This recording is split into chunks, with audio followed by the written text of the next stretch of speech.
Earlier this week, I understand you marked another important milestone. I know everyone here joins me in wishing you a very happy birthday. Happy birthday. Everybody loves him, but I will tell you this, he's very tough. Prime Minister Modi, you are not just the pride of Gujarat. You are living proof that with hard work and devotion, Indians can accomplish anything, anything at all, anything they want.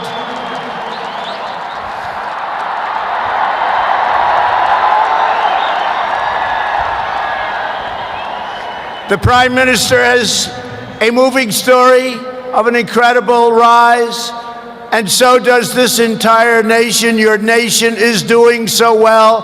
We are very, very proud of India. প্রকাশ্যে নরেন্দ্র মোদীকে জন্মদিনের শুভেচ্ছা জানানো, তাকে প্রশংসা সুনামিতে ভাসিয়ে দেওয়া Donald ট্রাম্পের হলোটা কি? কোটি কোটি টাকার প্রশ্নটা কিন্তু থেকেই যাচ্ছে। ট্রাম্পের প্রায় অভিন্ন হৃদয়ের বন্ধু হিসেবে এতদিন যাকে আমরা ভেবে আসতাম, সেই নরেন্দ্র দামোদর মোদীকে শেষে তিনিই কিনা একের পর এক বিমার আর বাউন্সারে বিদ্ধ করা শুরু করলেন। আর করলেনই বা বলছি কেন, এখনও তো করে চলেছেন। হ্যাঁ, একের পর এক চলছেই, এখনও চলছে, যা হয়তো অনেকেরই অজানা। আসলে এই আঘাতটা তিনি কোনো বন্ধু বা শুভানুধ্যায়ী যাই বলুন না কেন, সেই মোদীকে কিন্তু করেননি। করছেন তুলনামূলকভাবে দীর্ঘদিন ধরে ক্লাসের বাধ্য ছাত্র হয়ে বসে থাকা এক ছাত্রের অবাধ্য হয়ে উঠে নিজের মর্জিতে চলতে চাওয়ার ইচ্ছেকেই। আর তাই সন্ত্রাস ইস্যুতে পাকিস্তানকে মার্কিন অনুমতি ছাড়াই আক্রমণ করে ফেলাতেই নিজেদের যাবতীয় ক্ষোভ উগড়ে দেন ডোনাল্ড ট্রাম্প।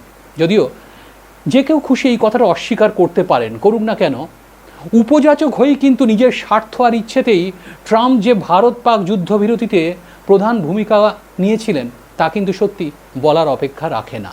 কিন্তু তারও কিছু আগে বা তার কিছু পরেও তো তিনি থেমে থাকেননি এবং একের পর এক এই পরিস্থিতিকে ক্রমশ ঘোরালো করে তুলেছেন। আর এর পরের পরিস্থিতি ভারতের জন্য কিন্তু ক্রমেই আরও কঠিন হয়ে ওঠে। বলা যায় পেহেলগাঁও হামলার পরবর্তী সময় ভারতের জন্য কিন্তু মূলত দুটি যুদ্ধ শুরু হয়। একটি ভিজিবল ওয়ার, মানে যেটি পাকিস্তানের সঙ্গে, আর তার পাশাপাশি আর একটি অদৃশ্য মানে ইনভিজিবল ওয়ার, যেটা অবশ্যই আমেরিকার সঙ্গে। এবার বলতে পারেন চূড়ান্ত কূটনৈতিক যুদ্ধ এটি, যা আজ বাড়ছে বই কমছে না। কিন্তু কিভাবে, কেন, কিংবা এই যুদ্ধের শেষটাই বা ঠিক কী, কতটা লাভ বা ক্ষতি হবে বা হচ্ছে ভারতের, হাজারো প্রশ্ন। তার উপরেই দাঁড়িয়ে আছে আমাদের আগামী দিনগুলো। Welcome to Kishore cafe. Kishore cafe নতুন একটা ভিডিওতে আপনাদের সবাইকে স্বাগত জানিয়ে আমি তমাল শুরু করছি আজকের এই নতুন ভিডিওটা।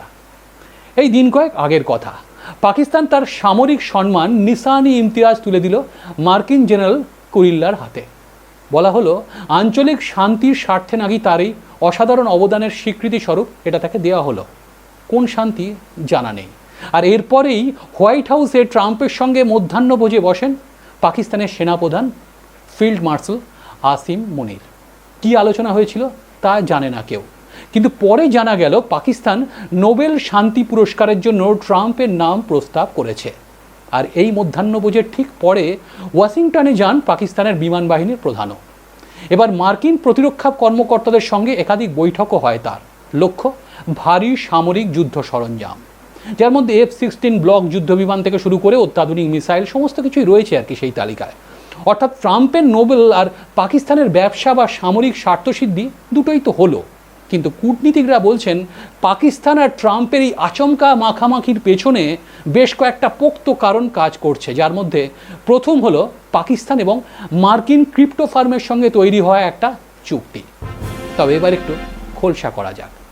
খুব বেশি দেরি করতে হয়নি। পেহেলগাঁও হামলার 4 দিন পরে 26শে এপ্রিল 2025 পাকিস্তানকে গোটা দক্ষিণ এশিয়ার ক্রিপ্টো ফরেন্সি হাব হিসেবে তৈরি করতে মার্কিন ক্রিপ্টো সংস্থা ওয়ার্ল্ড লিবার্টি ফাউন্ডেশন পাকিস্তানের সঙ্গে একটা গোপন চুক্তি বা আঁতাত সেরে ফেলে। আর মজার বিষয় হচ্ছে এই সংস্থার মালিকানার বড় অংশ কার হাতে আছে জানেন? যার 60% মালিকানাধীন রয়েছে ডোনাল্ড ট্রাম্পের পরিবারের হাতে। আর আরও ইন্টারেস্টিং বিষয় সেটা হচ্ছে পেহেলগাঁও হামলার মাত্র 4 দিনের মাথায় এই চুক্তিটি স্বাক্ষরের ক্ষেত্রে পাকিস্তানের প্রধানমন্ত্রী শাহবাজ শরীফ এবং সেনাপ্রধান আসিফ মুনিরের সঙ্গে বসে মার্কিন সংস্থার সঙ্গে এই চুক্তির ব্যাপারে যিনি মধ্যস্থতা করেন তিনি ক্রিপ্টো প্ল্যাটফর্ম বাইন্যান্সের ফাউন্ডার চাংপেং ঝাও। ভেবে দেখুন, পাকিস্তানের মতন দেশ যারা সম্প্রতি পহেলগাঁও হামলার দোষে দুষ্ট বলে গোটা দুনিয়ার মত, সেই দেশকে ক্রিপ্টো এটিএম তৈরির রসদ যোগাচ্ছে কে? না খোদ আমেরিকা, যার মাধ্যমে খুব সহজেই অবৈধ ক্রিয়াকলাপে অর্থনৈতিক রসদ সরবরাহের কাজটা সহজ হয়ে যায়। তবুও যদি এ অবধি মেনে নেওয়াও যায় ঠিক আছে, তবে এরপরে যেটা হলো সেটা মানা প্রায় অসম্ভব। কি হলো না, এই চুক্তির দিন কয়েকের মাথাতেই ওই ক্রিপ্টো প্ল্যাটফর্ম বাইন্যান্সের ফাউন্ডার চাংপেং ঝাও ভারতীয় অর্থনীতি নিয়ে একটি বিশেষজ্ঞ মত প্রকাশ করেন এবং জানান ভারতীয় অর্থনীতি নাকি একটি শার্প ডাউনফল বা পতনের মুখে দাঁড়িয়ে আছে। তার হিসেব বলছে ভারতে নাকি $multi-billion লোকসান হচ্ছে। সে নয় বোঝা গেল, কিন্তু তার এই সমীক্ষাটা কখন সামনে এলো বলুন তো? ঠিক ক্রিপ্টোর সঙ্গে পাকিস্তানের চুক্তির পরপরই, যেখানে হঠাৎ করে ভারত অর্থনীতির তলানিতে চলে গেল।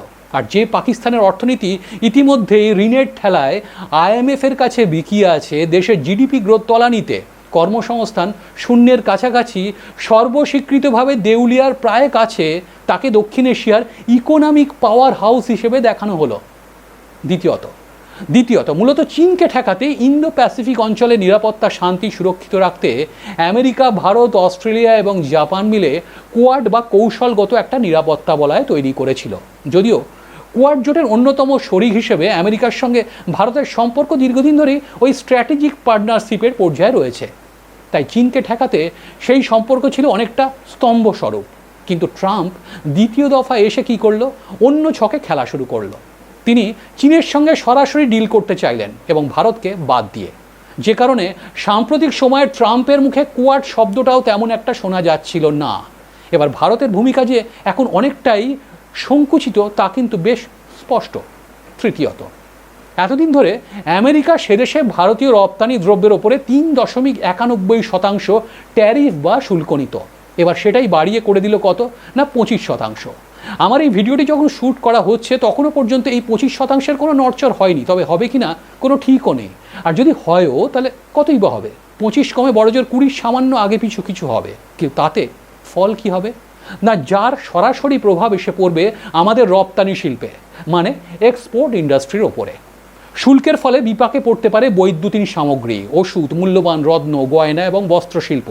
সমস্যায় পড়তে পারে গাড়ির যন্ত্রাংশ তৈরির সংস্থাগুলিও। এবার ভারত থেকে আমেরিকায় কোন পণ্য কতটা রপ্তানি হয় তার ভিত্তিতে একটা সম্ভাবনা তুলে ধরেছে ব্লুমবার্গ। তবে সব থেকে প্রভাবিত হবে যে সেক্টরগুলো সেটা বলি। এই দেশ থেকে প্রায় $1000 কোটি মূল্যবান রত্ন এবং গয়না আমেরিকার বাজারে যায়। এই অবস্থায় ভারতের ওপর ট্রাম্পের শুল্ক ঘোষণা গভীরভাবে উদ্বেগজনক বলে মনে করছে এদেশের রত্ন এবং গয়না রফতানি উন্নয়ন পর্ষদ। কারণ আজও দেশের মোট জুয়েলারির 30% আমেরিকাকেই রপ্তানি করে ভারত, যার মধ্যে ডায়মন্ড বেশিরভাগ। কিন্তু এমন সিদ্ধান্তের ফলে রাতারাতি কাজ চলে গেছে অসংখ্য কর্মচারী, কারিগরের। এর ফলে হাজার হাজার মানুষের জীবিকা ক্ষতিগ্রস্ত হচ্ছে। এবার আমেরিকায় পেটেন্টহীন ওষুধের সবচেয়ে বড় রপ্তানিকারী দেশ কে জানেন? ভারত। বছরে আনুমানিক $8000 কোটি পেটেন্টহীন ওষুধ ভারত থেকে আমেরিকায় যায়।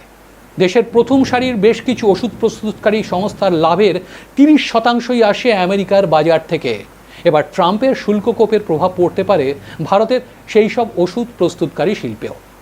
দেশের কিছু বড় সংস্থা যেমন Sun Pharmaceuticals Industries Limited, doctor Reddy's Laboratories Limited, Cipla, এদের লভ্যাংশের অন্তত 30% আসে আমেরিকা থেকে। এবার ব্লুমবার্গের মত অনুসারে 2022 সালে আমেরিকায় প্রতি 10টি প্রেসক্রিপশনের মধ্যে 4টিতে ভারতীয় সংস্থার তৈরি ওষুধ ছিল। আর আমেরিকার বিভিন্ন নামী বস্ত্র বিপণী সংস্থাকে যদি এবার ধরা যায়, তাহলে পোশাক এবং জুতো সরবরাহ করে ভারত। তাদের মধ্যে যার মধ্যে দ্য গ্যাপ ইনকর্পোরেটেড, পেপে জিন্স, ওয়ালমার্ট ইনকর্পোরেটেড এবং কস্টকো হোলসেল কর্পোরেশনের মতন মার্কিন বস্ত্র বিপণী সংস্থাকে পোশাক সরবরাহ করা হয় কোথা থেকে? ভারত থেকে। এবার দিল্লি সেই কারণেই চাইছিল যাতে ভিয়েতনামের তুলনায় কম শুল্ক চাপানো হয় ভারতের ওপরে, তাতে এই শিল্পক্ষেত্রটি তুলনামূলকভাবে কিছুটা সুবিধে পেত বলে মনে করা হচ্ছে। আর আজকে কনফেডারেশন অফ ইন্ডিয়ান টেক্সটাইল ইন্ডাস্ট্রির আশঙ্কা শুল্কের কারণে এবার কঠিন চ্যালেঞ্জের মুখে পড়তে পারে এই বস্ত্রশিল্প। ট্রাম্পের শুল্কের ফলে Vardhman Textiles Limited, Welspun Living Limited, Indo Count Industries Limited এবং অরবিন্দ ফ্যাশনস লিমিটেডের মতন সংস্থাগুলি সমস্যায় পড়তে পারে বা পড়তে চলেছে। এরা প্রত্যেকেই আমেরিকায় বস্ত্র রপ্তানির সঙ্গে প্রত্যক্ষ এবং পরোক্ষভাবে জড়িত। এ তো গেল 3 নম্বর। কি ভাবছেন, পরম বন্ধু আমেরিকা এবার অন্তত থেমে যাবে? আগে না, একটু সময় নিয়ে পরের আছলা বাঁশটা অপেক্ষা করছিল এই বছরেরই 4 জুলাইয়ের জন্য। ট্রাম্প সে দেশের পার্লামেন্টে একটা বিল আনলেন, নাম দিলেন কি জানেন? বিগ বিউটিফুল বিল, যার বাংলা তর্জমা করলে দাঁড়ায় বড় সুন্দর বিল। কিন্তু ভারতের সে দেশে চাকুরিরত ভারতীয়দের প্রেক্ষাপটে তা কি আদৌ সুন্দর ছিল, না হাইফাই রকমের কুৎসিত ছিল? চলুন জেনে নিই।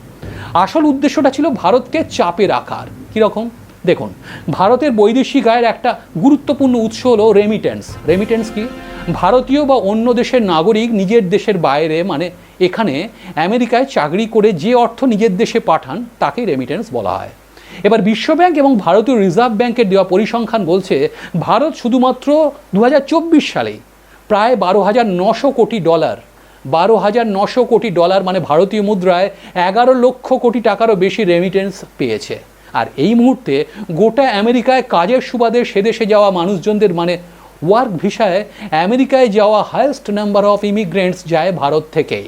ইনফ্যাক্ট গত 2 বছর আগেও আমেরিকায় H-1B ভিসা মানে জব ভিসা শুধুমাত্র ভারতীয়দের জন্য ইস্যু হয়েছিল। কত শতাংশ জানেন? 70% ওপর। যদিও এই বিল আনার পর খুব সহজে না হলেও সেদেশের হাউস অব রিপ্রেজেন্টেটিভসে 218-214 মাত্র 4 ভোটের ব্যবধানে এই বিল পাস করায় ট্রাম্প প্রশাসন, যার লক্ষ্য ছিল সেদেশ থেকে ভারতে টাকা পাঠানোর ক্ষেত্রে আমেরিকাকে 5% ট্যাক্স দিতে হবে। যদিও সেটা পরবর্তীকালে কিছুটা কমলেও পরের বাঁশটা কিন্তু তৈরি ছিল ব্যাক টু ব্যাক। ট্রাম্প প্রায় প্রকাশ্যে জনপ্রিয় আইফোন প্রস্তুতকারক সংস্থা অ্যাপেলের সিইও টিম কুককে ভারতে আইফোন তৈরির কারখানা গুটিয়ে নেওয়ার একরকম হুমকি দেন। যদিও কুক কারখানা গুটিয়ে নেওয়ার বদলে আরও বেশি করে এদেশে জাঁকিয়ে বসার কথা ঘোষণা করলেও আমেরিকায় অ্যাপেলের অধীনে চাকরি করা অনেক ভারতীয়কে কিন্তু ছেঁটে ফেলা হয় অ্যাপেল থেকে। একাধিক আমেরিকান কোম্পানি এরপর ভারতীয় কর্মীকে ছেঁটে ফেলার পাশাপাশি চাকরি থেকে বের করে দিতেও বাধ্য হয়ে যান। কিন্তু প্রশ্ন হচ্ছে, আমাদের সঙ্গে ট্রাম্পের হঠাৎ করে এমন দুশ্মনির কারণটা কি, শত্রুতার কারণটা কি? কারণ নাম্বার 1, একটা কথা হয়তো সবাই জানেন কিংবা বিশ্বাস করবেন যে আমেরিকা নিজেদের যুদ্ধের অস্ত্র যে সমস্ত আছে সেগুলো বিক্রির বাজার সম্পর্কে কিন্তু যথেষ্টই আত্মবিশ্বাসী এবং সিরিয়াস। এবার সেই আমেরিকার ভারতকে দেওয়া F-35 যুদ্ধবিমান বিক্রির অফারটা ফেরায় ভারত, এবং ফিরিয়ে দিয়ে পহেলগাঁও হামলার পরপরই সরাসরি ফ্রান্সের থেকে 26টি রাফাল কিনে বসে ভারত। আর তখনই কার্যত রাগে ফুঁসে ওঠে মার্কিন প্রেসিডেন্ট। কারণ নাম্বার 2, G20 সম্মেলনে মার্কিন যুক্তরাষ্ট্র চেয়েছিল ভারত যেন রাশিয়া ইউক্রেন যুদ্ধে রাশিয়াকে যেন প্রকাশ্যে কন্ডেম করে, নিন্দা করে। কিন্তু ভারত তাদের বন্ধু রাষ্ট্রের নামে সে তো করেইনি, উল্টে আফ্রিকান ইউনিয়নের দেশগুলোকে G20 সদস্য হিসেবে অন্তর্ভুক্ত করার ব্যবস্থা করেন। কারণ নাম্বার 3, মার্কিন প্রেসিডেন্ট ডোনাল্ড ট্রাম্প আন্তর্জাতিক সংবাদ সংস্থার সামনে ভারতকে অন্ধকারে রেখেই ভারত মার্কিন কর শূন্য মানে 0 ট্যারিফ ট্রেড কন্ট্রাক্টের কথা ঘোষণা করে ফেলেন। কিন্তু কথাটা প্রকাশ্যে আসার পরপরই ভারতের বিদেশমন্ত্রী জয়শঙ্কর তা অস্বীকার করেন আর উল্টে ইউকের সঙ্গে ফ্রি ট্রেড এগ্রিমেন্ট করে বসেন। কারণ নাম্বার 4, আমেরিকা একরকম হুলিয়া জারি করেছিল যাতে রাশিয়ার থেকে কেউ তেল না কেনে। ইউরোপের দেশগুলো সেই মতন কাজ করলেও ভারত ঠিক সেই কাজটাই করলো যেটা ইউএস চায় না। আর শুধু করলোই না, ডলারের ভরসায় না থেকে রাশিয়ার থেকে এবার তারা রুপি এবং দিরহামে কিনলো অশোধিত তেল। নিজেদের অর্থনীতি বাঁচাতে এই সময় রাশিয়াও সস্তায় ভারতকে তেল বিক্রি করা শুরু করেছিল। আর ভারত সেই তেল কিনে আবার সেই তেলকে রিফাইন করে তা ইউরোপে বিক্রির কাজটাও শুরু করলো এবং মোটা অঙ্কের অর্থ কামাতে শুরু করলো। আর তাতেই রাগে ফুঁসছে ট্রাম্প। এবার ভাবছেন ভারত ডলারের পরিবর্তে কেন রুপি এবং দিরহামে রাশিয়ার থেকে তেল কিনলো? আসলে মার্কিন যুক্তরাষ্ট্র এই মুহূর্তে ওয়ার্ল্ড ইকোনমির সুপার পাওয়ার, আর সেই সুযোগকে কাজে লাগিয়ে তারা গোটা বিশ্বজুড়ে ডলার আর সুইফট পেমেন্টের একটা র্যাকেট এমনভাবে বিছিয়ে রেখেছে যে বিশ্বের অলমোস্ট দেশে যে কোনো আন্তর্জাতিক চুক্তি বা আদান প্রদানের ক্ষেত্রে এই র্যাকেট সিস্টেমের ওপরেই তাদেরকে নির্ভর করতে হয়। সেই নির্ভরতার সুযোগ নিয়ে ইউএস তাদের কথা শুনতে, মানে ইউএসের আমেরিকার কথা শুনতে বাধ্য করায় ওই দেশগুলোকে। আর যখনই কোনো দেশ তাদের কথা মানে আমেরিকার কথাকে উপেক্ষা করে, তখনই তাদের ডলার ট্রানজ্যাকশনের পথকে বন্ধ করে দেয় বা ব্যান করে দেয় আমেরিকা। আর স্বাভাবিকভাবেই তখন বাধ্য হয়ে তাদেরকে আমেরিকার কাছে মাথা নত করতে হয়। ঠিক এই কাজটাই ভারতের সঙ্গে করার চেষ্টার পাশাপাশি চীন, রাশিয়া, ইরাক, সিরিয়ার মতন দেশের সঙ্গেও করেছে আমেরিকা। আর তাই ডলারকে পাশ কাটিয়ে দিরহাম বা রুপিতে ব্যবসা করার ভারতের এমন একটা উদ্যোগ। এবার ঠিক সেই উদ্যোগের প্রথম পদক্ষেপ হিসেবে ভারত কি করছে? বিশ্বের একাধিক দেশের কাছে ইউপিআই আর ভস্ট্র অ্যাকাউন্টকে ব্যবহারের আর্জি নিয়ে হাজির হচ্ছে। এবার একটু মনে রাখা দরকার, ইউপিআই সম্পর্কে আপনাদের অনেকেই জানা থাকলেও ভস্ট্র অ্যাকাউন্ট সম্পর্কে একটু বলি। ভস্ট্র অ্যাকাউন্ট হলো একটি দেশীয় ব্যাংক, যেমন ভারতীয় ব্যাংক, তাদের দ্বারা বিদেশি ব্যাংকের জন্য খোলা একটা অ্যাকাউন্ট। এই অ্যাকাউন্টটি বিদেশি ব্যাংককে স্থানীয় মুদ্রায় মানে ভারতীয় রুপিতে লেনদেন পরিচালনা করতে সাহায্য করে। এটি মূলত একটি করেসপন্ডেন্ট ব্যাংকিং ব্যবস্থা, যা বিদেশি ব্যাংকগুলোকে তাদের স্থানীয় ক্লায়েন্টদের জন্য লেনদেন করতে সুবিধে করে দেয়। এবার এই ব্যাংকিং ব্যবস্থা কিন্তু ইতিমধ্যেই গ্রহণযোগ্যতা পেতে শুরু করেছে কোথায়? ফ্রান্স, সিঙ্গাপুর, সংযুক্ত আরব আমিরশাহির মতন দেশ, এবং যেগুলো ইতিমধ্যেই এই ব্যবস্থাকে স্বীকৃতি দিয়েছে। আর এখানেই থেমে নেই ভারত। এবার আর্থিক ক্ষেত্রের পাশাপাশি শুরু করেছে বাণিজ্যিক বা স্বাধীন ট্রেড করিডোরের ব্যাপারে একটা নিজেদের উদ্যোগ। আর ভারত এভাবেই এগোতে চাইছে, যার প্রথম এবং প্রধান পদক্ষেপটির নামই হচ্ছে India middle east Europe economic corridor, সংক্ষেপে আইম্যাক। এবার এই আইম্যাক কি করছে না, আমেরিকার trade corridor, naval check points এবং চায়নার বিআরআই প্রজেক্টকে টেক্কা দিতে নেমেছে। কিন্তু কিভাবে না, ভারত তাদের এই ট্রেড করিডোরের মাধ্যমে বিশ্বের একাধিক দেশকে মার্কিন এবং চায়নার থেকে সস্তায় পুষ্টিকর ট্রেড রুট অফার করছে, যার মাধ্যমে চায়না এবং আমেরিকার ট্রেড করিডোর দিয়ে পরিবহনের ক্ষেত্রে লজিস্টিক কস্ট এবং ট্রান্সপোর্টেশন কস্টের থেকে 30 থেকে 40% কমিয়ে দিচ্ছে বলে বিশেষজ্ঞদের মত। হ্যাঁ, যার মাধ্যমে চায়না এবং আমেরিকার ট্রেড করিডোর দিয়ে পরিবহনের ক্ষেত্রে লজিস্টিক কস্ট এবং ট্রান্সপোর্টেশন কস্টের থেকে 30 থেকে 40% কমিয়ে দিচ্ছে বলে বিশেষজ্ঞদের মত। একইভাবে সেমিকন্ডাক্টরস ইন্ডাস্ট্রির ক্ষেত্রেও কিন্তু ইউএস মুখাপেক্ষী হওয়ার বদলে জাপান কিংবা তাইওয়ানের সঙ্গে ভারত কিন্তু ইতিমধ্যেই টাই আপ করা শুরু করেছে, যাতে নিজেদের চিপ ইন্ডাস্ট্রি ভারতের নিজেদের নিয়ন্ত্রণে থাকে আর আমেরিকা এখানে হস্তক্ষেপ করতে না পারে।